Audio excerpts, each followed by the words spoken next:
የሳውዲ ባለስልጣናት በህገወጥ መንገድ ሐጃጆችን በአምቡላንስ ያጓጉዙ የተገኙ ግለሰቦችን በቁጥጥር ስር መዋላቸው ተሰምቷል።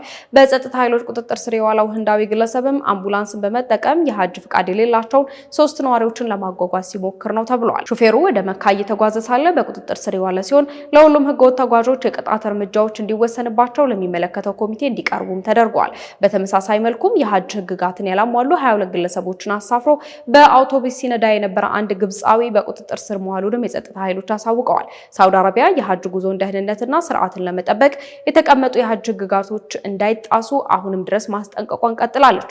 ባለስልጣናቱ ሐጃጆች ይፋዊ ሂደቶችን በጥብቅ እንዲከተሉና ያልተፈቀዱ ወይም የተጨበረበረ ቅናሾችን ከማስተናገድ እንዲቆጠቡ እያሳሰቡ ይገኛሉ። አሁን ባለው መመሪያ መሰረት የጉብኝት ቪዛ ወይም ቅዱስ ቦታዎች ላይ ሲያጓጉዙ በተያዙ ግለሰቦች ላይ እስከ 100,000 ሳውዲ ሪያል ወይም $27,000 ቅጣት ይጣላል።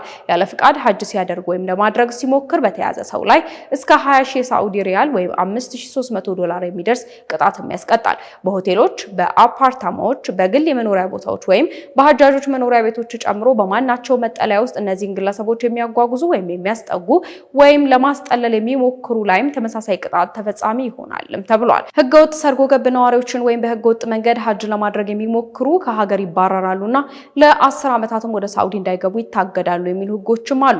ወንጀለኞችን ወደ መካ ወይም ቅዱስ ቦታዎች በህገወጥ መንገድ ለማጓጓዝ የሚያገለግለውን ማንኛውንም ተሽከርካሪ በማጓጓዝ በማስተባበር ወይም በመተባበር ተሳትፎ እንዳለው ከተደረሰበት ወዲያውኑ እንዲወረስ ፍርድ ቤቱ ይጠይቃል።